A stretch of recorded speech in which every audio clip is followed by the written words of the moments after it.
Бисмиллах деп бүгін сіздермен шоколадты құлпынай, яғни клубника в шоколаде жасаудың ең оңай жолымен бөлісетін боламын. Қыздар, міндетті түрде дәл осы рецептпен жасап көріңіздер, бала-шағаларыңыз мәз болып жеп алады. Алдымен құлпынайларымызды осылай ыдысымызға салып, тап-таза етіп жуып аламыз. 2-3 қайтара жуыңыздар. Міне осылай реттеп тазалап жуып аламыз. Қыздар, менің каналыма тіркеліп алыңыздар. Алдағы уақытта сіздерге бұдан да пайдалы көптеген рецепттермен бөлісетін боламын, Алла нәсіп етсе. Сол үшін каналыма тіркеліп, лайк басып, пікірлеріңіз қалдыруды ұмытпаңыздар. Жуып болғаннан соң осындай қағаз салфеткеге қойып, міндетті түрде біртіндеп сүртіп аламыз. Барлығын сүртіп болғаннан соң 10-15 минутқа морозильникке салып қоямыз.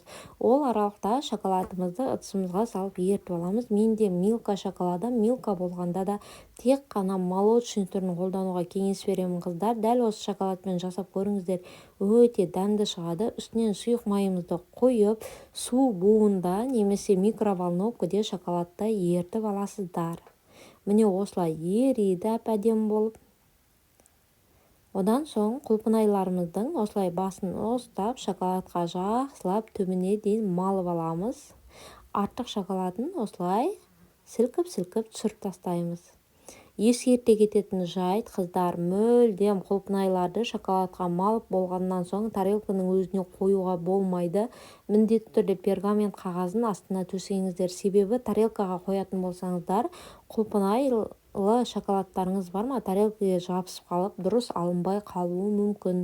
Сол үшін пергамент қағазына қойыңыздар. Оформление үшін кез келген затты қолдануларыңызға болады. Біздің үйде жаңғақ болды, сондықтан бетіне жаңғақ сеуіп шықтым. Дәл осылай қойсаңыздар, 5-ақ минутта осылай қатып әп-әдемі болып тұрады.